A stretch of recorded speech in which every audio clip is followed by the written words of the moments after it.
சத்ருவே கிடையாது அவர். 10 திக்கிலையும் அவருக்கு ரதம் செல்லும், எதிர்க்கிறவனே கிடையாது. அதனாலதான் தசரதர் எங்க ஊருக்கு வராதுன்னு எதிர்க்க மாட்டா ஒருத்தரும். எந்த ஊருக்கு போனாலும் அவரை பூர்ண கும்பம் வச்சு வரவேற்பா. 10 திக்கிலையும் ரதம் செல்லும் அவருக்கு. அதனாலதான் தசரதர். சத்ரு கிடையாது அவருக்கு. ஒன்னும் நாட்டில் உள்ள பிரஜைகள் அடங்காதபடி அவரை எதிர்த்து பிரஜைகள் சமப்படுத்தின்றிருக்கா அப்படின்னோ, மந்திரிகள் சமப்படுத்தின்றிருக்கா அப்படின்னோ, அல்லது குடும்பத்திற்குள்ளே கைகேயி கௌசல்யவாளுக்குள்ள ஒரு மனஸ்தாபாதிகளாலேயோ அல்லது குடும்பத்தில் உள்ள சமத்தினாலேயோ ஒரு கவலை அப்படின்னோ, இது மூணும் இல்லை. இல்லை, இது எல்லாம் சரிதான். இயற்கை விரோதமா இருக்கு. அங்க ஒரு பூகம்பம் ஏற்பட்டு, அங்க ஒரு புயல் ஏற்பட்டு, இந்த இடத்துல மழை இல்லை, அதனால நாடு கஷ்டப்படுறது அப்படின்னு தெய்வாதீனமான கஷ்டமும் இல்லை. எல்லாம் அனுகூலம். அப்போ அவருக்கு ஏது துக்கம், ஏது கவலை, ஏது பயம்? ஒரு துக்கம் கிடையாது, ஒரு குறை கிடையாது. இது மாதிரி எவ்வளவு நாள் ஒரு குறையும் இல்லாம ஒரு துக்கம் இல்லாம எவ்வளவு நாள் இருந்துவிட முடியும்? 60,000 வருஷமா இருக்காராம். நாட்டு மக்களையும் அப்படி வச்சிருக்காராம். ஒரு துக்கமும் கிடையாது, ஒரு கவலையும் கிடையாது, ஒரு பயமும் கிடையாது. தசரதனுடைய அரசாட்சி யாருக்கும் அழுக்கல. நாட்டு மக்களை காப்பாத்தி அவருக்கும் அழுக்கல. அப்படி பரிபாலிச்சிருக்கா அப்படின்னு சொல்லிட்டு அவருக்கு ஒரே ஒரு குறை அப்படின்னு. ஏன்னா அது இல்லைன்னா அப்புறம் தெய்வம் தானே, அவன் பகவான் தானே. குறைன்னு இருக்கணுமே, அதான மனுஷ லட்சணம். ஒரு குறையும் இல்லைன்னா அவரை ஒத்தந்தான். குறையொன்றும் இல்லாத கோவிந்தா அப்படிங்கிற ஒத்தந்தான். அவருக்கும் ஒரு குறை சொல்லணும். என்னன்னா தஸ்யத்வேவம் பிரபாவஸ்ய தர்மத்யஸ்ய மகாத்மனஹ சுதார்த்தம் தப்யமானஸ்ய நாசிஹீத்வம் சகரசுதக. புத்திரபாகியம் இல்லைங்கிற ஒரு குறை, பெரிய குறை. இப்பேற்பட்ட வம்சத்துல இன்னாருக்கு பிறகு இன்னாருக்கு பிறகு இன்னாருக்கு பிறகுன்னு அவளுக்கு அவா பட்டம் கட்டிட்டு போகும்பொழுது எனக்கு பிறகு இந்த இப்பேற்பட்ட பரம்பரையான இந்த கோசல ராஜதானியே இந்த ஜகத்தை யார்கிட்ட கொடுத்துட்டு போறேன்? ரொம்ப தாபப்படுறார். என்னென்னவோ தர்மங்கள் பண்ணி பார்க்கிறார். ஒரு தர்மமாவது சபலமாகலை அவருக்கு. அதனால தர்மங்கள்ல பொய்யோங்கிற எண்ணம் வரல அவருக்கு. சாஸ்திரம் சத்தியம்தான், தர்மம் சத்தியம்தான். அது பலிக்காதுக்கு எங்கிட்ட ஏதோ தோஷம் இருக்கணும். அந்த தோஷத்தை நான் நிவர்த்திச்சுட்டாதான் அது பலிக்கும். அது என்ன தோஷம்னு நினைச்சு நான் நிவர்த்திக்கிறது? யாரும் சர்வஜான் இல்லையே. சர்வதோஷ பரிகாரமாக அஸ்வமேத யாகம் அப்படிங்கிறது சொல்லப்படுறது சாஸ்திரங்கள்ல. மனசுக்குள்ள நினைச்சுட்டார் இந்த அஸ்வமேத யாகத்தை பண்ணுவோம், நமக்கு ஏதாவது தோஷம் இருந்தா அது நீங்கிடும். அப்புறம் புத்திரகாமிஷ்டி பண்ணினோமானா புத்திர லாபம் உண்டாகும் என்று மனதில் நினைத்து கொண்டு இன்றைக்கு சபைக்கு வரார். வசிஷ்டாதிகள் எல்லாரும் சபையில உட்கார்ந்துக்கிறார்கள். மந்திரிமார்களும் இருக்கிறார்கள். சபையில சொல்லிக்கிறார், மமலாலப்யமானஸ்ய புத்திரார்த்தம் நாஸ்தி வை சுகம் ததர்த்தம் கஜமேதேனே யக்ஷாமீதி மதிர்மமே. மமலாலப்யமானஸ்ய புத்திரார்த்தம் நாஸ்தி வை சுகம். எல்லா சௌக்கியங்களும் நான் அனுபவிச்சு விட்டேன், ராஜசௌக்கியத்தை அனுபவிச்சு விட்டேன்.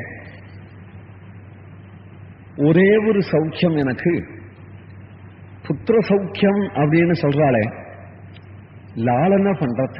ஒரு குழந்தை அப்படின்னு அந்த குழந்தைய எதுடா சௌக்கியம்னு கேட்கிறார் மகாபாரதத்துல வியாசாச்சாரியாலே. புத்திரஸ்பர்சன்னா சௌக்கியம்ங்கிறார். குழந்தைய தாயாரோ தகப்பனாரோ தொடும்பொழுது என்ன சௌக்கியம் உண்டாகும்? அந்த சௌக்கியம் எனக்கு இன்னும் கிடைக்கலையே, லாலன பண்ணலையே. மம லாலப்யமானஸ்ய புத்திரார்த்தம் நாஸ்தி வை சுகம். அந்த சௌக்கியம் எனக்கு கிடைக்கலையே. மம எனக்கு லாலன பண்ண இன்னும் புத்திர பாகியம் கிடைக்கலையே. மற்றொன்று லாலப்யமானஸ்ய, லால்யமானஸ்ய. குழந்தைய லாலன பண்ற வயசு ஒண்ணும், அப்புறம் குழந்தையாலே லாலன பண்ணப்படுற வயசு ஒண்ணும். 70 வயசு ஆயிடுத்து அப்படின்னா அப்புறம் புத்திரன் இருந்து நம்மள லாலன பண்ணணும். அப்பா சௌக்கியமா, என்னப்பா வேணும்? வீணா அலையாதிப்பா, இங்கே இருப்பா, சௌக்கியமா இருப்பா என்று சொல்றதுக்கு புத்திரன் வேணும். தசரதர் அதுக்கு ஆசைப்படுறார். என்ன பார்த்துக்கிறதுக்கு அப்புறம் ஒருத்தர் வேணுமே, நான் பார்த்துருவேன், எல்லாம் பக்தி தானே. இப்போ ஒரு குழந்தை என்னவோ பெருசா நினைச்சுட கூடாது. ஏன் பித்ருபக்தின்னு சொல்றான்? கௌரவம் என்ன இருக்கு? இந்த தானா சம்பாதிச்சு சாப்பிடாத வயசு குழந்தை வயசு, தானே மலமூத்திரங்களை பொய்க்கிற வயசு. அந்த சந்தர்ப்பத்துல அப்பா அம்மா அந்த மலமூத்திரங்களை எடுத்து சுத்தம் பண்ணி குழந்தைக்கு தானா சம்பாதிச்சு சாப்பிட தெரியாத வயசுல சாதம் ஊட்டி இவனை ஒரு ஆளாக்கி நிறுத்திவிட்டா. கடைசியில அவனுக்கு மகாவார்த்திக்கம் வரும்பொழுது அவர்கள் தானா சாப்பிட முடியாத வயசு. ஒரு கால் படுத்தபடிக்கா இருந்துட்டாரு ஒரு மாசம் அப்படின்னா மலமூத்திரம் கூட சுத்தி பண்ண வேண்டிய வயசு. அப்ப யார் செய்யறது? புத்திரன் தானே செய்யணும். எதுக்காக செய்யணும்? நான் உனக்கு செஞ்சிருக்காளே அதுக்காக. பதிலுக்கு பதில் தான், வேற ஒண்ணும் இல்லை. இந்த பதிலுக்கு பதில் இல்லைன்னா நீ ஆளே கிடையாது, நீ ஏது? அப்புறம் நீ ஒரு புள்ளைங்கிறவன் ஏது? உங்க அப்பாவும் அம்மாவும் இல்லையானா உனக்கு ஏது?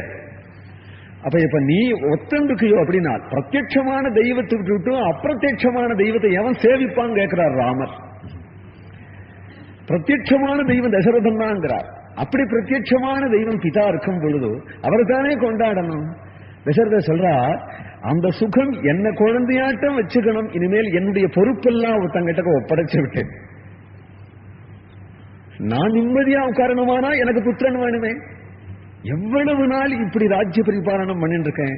எப்ப புள்ள வருவான், இப்ப தகுதி உடையவனா எப்ப வருவான், எப்போ இதை ஏத்துப்பான் அப்படின்னு பார்த்துட்டு இருந்ததுனால தானே விஸ்ராந்தி அபிரோச்சையே அப்படின்னு பின்னாடி சொல்றார். நான் கொஞ்சம் விசிராந்தி எடுத்துக்கிறேன் அப்படின்னு தசரதர் பின்னாடி அயோத்தியா காண்ட ஆரம்பத்துல சொல்றார். அப்படி ஒரு நாள் வரும் இல்லையா, அதற்காக குழந்தை வேணுங்கிறார். அதாவது எதற்குன்னா என் சௌக்கியத்துக்கு நான் இல்லை. என் சௌக்கியங்கிறது லோக சௌக்கியம். லோக சௌக்கியங்கிறது ஏன் சௌக்கியம்? ஏனால் என் குடும்பங்கிறது 10 பேரோட சேர்ந்தது இல்லை, லோகத்தோட சேர்ந்தது. எப்போ லோகாதிபதியாக நான் இருக்கேனோ இந்த லோகத்தை, அதாவது இதுவரையில் நான் சுமந்து இருக்கிற இந்த லோகத்தை எங்க அப்பா எங்கிட்ட ஒப்படைச்சிட்டது போல எனக்கு ஒரு பிள்ளை இருந்தார். அப்பா இந்த மக்கள் நம்முடைய மக்கள், இந்த மக்கள் தான்ப்பா நமக்கு தெய்வம், இந்த மக்கள் தான்ப்பா நமக்கு குடும்பம், இந்த மக்களை பரிபாலிக்கணும், இதை உங்ககிட்ட ஒப்படைக்கிறேன் என்று ஒருத்தங்கிட்ட ஒப்படைக்கணுமே, அதுக்கு புத்திரன் வேணுமே அப்படின்னா மமலாலப்பியமானஸ்ய புத்திரார்த்தம் நாஸ்திவே லபவியக்தாயாம் வாச்சி அப்படிங்கிற தாதுவால அர்த்தம் பண்ணோமானா கூட்டுக்கிறதுக்கு புள்ள வேணுமா. லாடனை பண்ணிட்டோம், அப்புறம் அவன் சொன்னதை கேட்கறது சொன்னதுக்காக போகட்டும், அப்பா எனக்கு வேலை இருக்குன்னு போகட்டும்.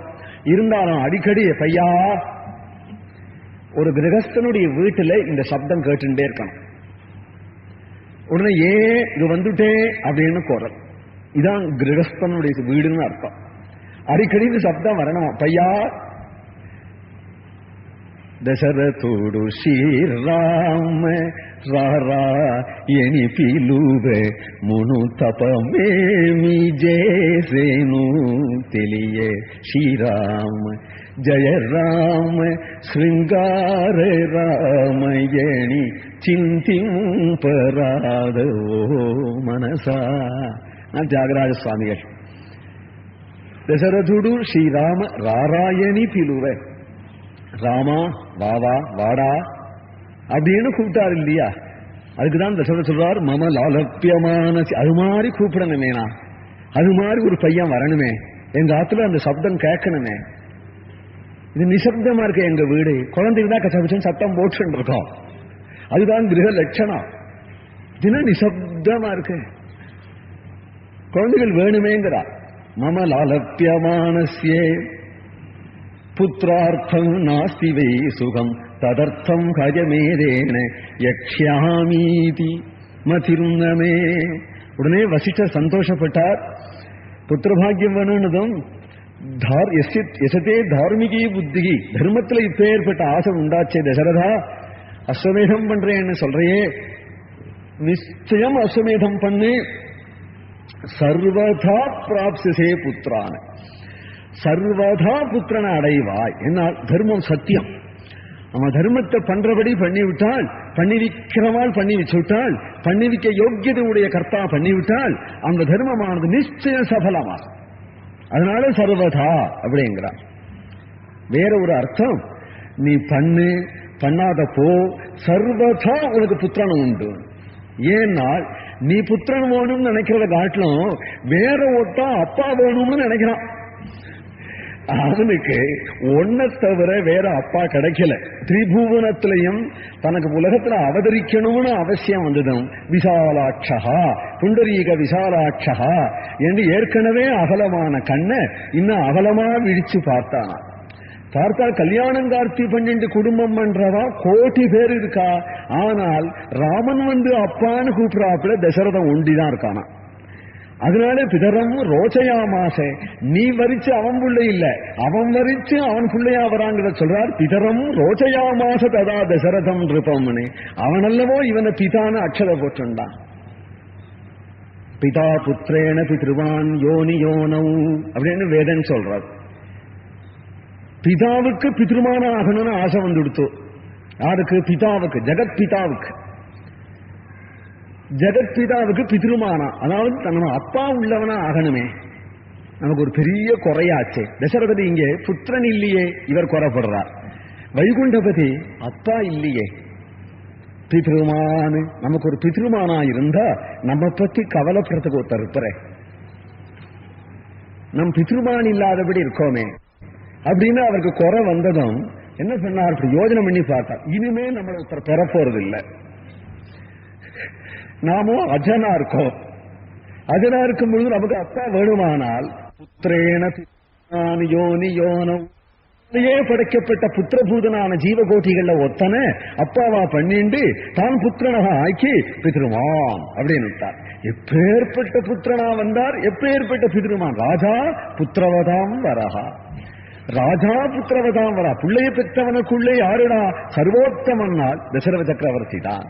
அது போட்டோம். புத்திரனுக்குள்ள யாருடா சர்வோத்தமன்னால் மத்விதாவா பிது புத்திராக, என்ன போல புள்ள கிடைப்பனான்னார். காரணம் எதுனால? ஆசைப்பட்டு வந்ததுனாலதான், வேற காரணம். பிதா புத்திரேன பித்ருமான். இவரும் அப்பேற்பட்ட புள்ள வேணும்னார், அவனும் அப்பேற்பட்ட அப்பா வேணும்னார். சமயம் சரியா இருந்துதான் இவர் தலையில அக்ஷத வேண்டும், தசரதர் தலையில.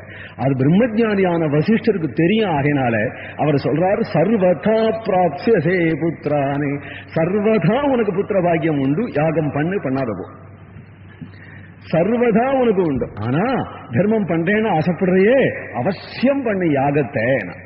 ஏன்னா யாகத்துக்கு பலன் வரப்போற பிள்ளை இல்லை. யாக வேணா பண்ணலாம், ஆனால் யாகத்துக்கு பலன் அவன் இல்லை. இன்னும் அங்க மகராஜன் புத்திரகாமேஷ்டி பண்ணினான், வேணும்னு ஒரு புள்ள பிறந்தான். அதுபோல புத்திரகாமேஷ்டி பண்ண புள்ள வேணா பிறக்கும். ராமம் பிறக்கிறதுங்கிறது ராமனுடைய இஷ்டமே தவிர ஓ யாகத்தினால ராமனை பிடிச்சிட முடியாது, உன் யாகத்தினால பிடிக்க முடியாது. ராமன் பிறக்கிறது ராமன் இஷ்டம். ஆனால் புத்திரகாமேஷ்டி வேணா பண்ணலாம். எந்த விதமான கர்மங்களுக்கும் சாதனைகளுக்கும் கிடைக்காத தனித்த ஒரு பொருள் தானே தன்னை கொடுத்தால் ஒழிய இந்த அர்த்தத்தில் வசிஷ்டர் சொல்றார். அஸ்வமேத யாகத்துக்கு வேண்டி எல்லா ஏற்பாடுகளையும் பண்ணிவிட்டான் தசரத சக்கரவர்த்தி. சந்தோஷமாக சுமந்திரர் மூலமாக வசிஷ்டர் மூலமாக ஏகாந்தமா உட்கார்ந்துக்கிறார். அப்ப சுமந்திரா அங்கேருந்து வரார் சக்கரவர்த்தி கிட்டக்க. முன்பு நான் பூர்வ யுகத்துல சனத்குமாரரை ஆசிரிச்சிருந்தேன். சனத்குமாரர் எங்கிட்ட சொன்னார், தசரத சக்கரவர்த்தின்னு ஒருத்தர் வரப்போறார், புத்திரகாமேஷ்டி பண்ண போறார். ரிஷ்யசிங்கர் என்கின்ற மகர்ஷிய வரிச்சு புத்திரன் உண்டாக போறான், லோகபாலகனான புத்திரன் உண்டாக போறான் என்று சொல்லியிருக்கிறார். அந்த ரிஷிசிங்கரை அழைக்கணும் அப்படிங்கிறத சொல்றார் சுமந்திரர். ரிஷிசிங்கர் யாரு? ரிஷிசிங்கர் எப்பேற்பட்டவர்? விபண்டகர் அப்படிங்கிற ரிஷியினுடைய புத்திரர் ரிஷிசிங்கர். தாயார கூட அவர் பார்த்ததில்லை. தெய்வாதீனமான ஈஸ்வர மாயனுடைய சிருஷ்டியிலே பலவிதமான ஆச்சரியமான சிருஷ்டி இன்னைக்கு கூட இருக்கு. ஒரு மான்வயத்திலே அவர் குழந்தையா பிறந்துட்டார். விபண்டகர் எடுத்து வளர்த்தார். அதனால அம்மாவை கூட அவர் பார்த்ததில்லை. குழந்தையான இந்த ரிஷிசிங்கருக்கு தாய் அம்சமாக தலைமட்டிலும் தலையில உள்ள ஒரு கொம்பு மட்டிலும் சிருங்கம் அப்படின்னா கொம்பு இல்லையா, அது கோகர்ணருங்க ரிஷி மாதிரி, இவருக்கு ரிஷ்யம் மாதிரி இருக்கும், மான் மாதிரி இருக்கும். குழந்தை ரொம்ப சந்தோஷமா வளர்த்து கொண்டு வரார். இவருக்கு விபண்டகர் எல்லா அப்பாவுக்கும் ஒரு ஆசை, இவருக்கு மட்டும் தனியா ஒரு ஆசை. எனக்கு தெரிஞ்சு எல்லா அப்பனும் குழந்தைக்கு கல்யாணம் கார்த்தி பண்ணி குடும்பமா வைக்கணும் தான் நினைப்பான், வியாசர் உள்பட. இந்த அப்பா என்ன பண்றார், தன்னுடைய பிள்ளைய பொம்மநாட்டிக்கிட்ட காட்டவே கொடுக்க கூடாது, இவர் நித்திய பிரம்மச்சாரியா நைஷ்டிக பிரம்மச்சாரி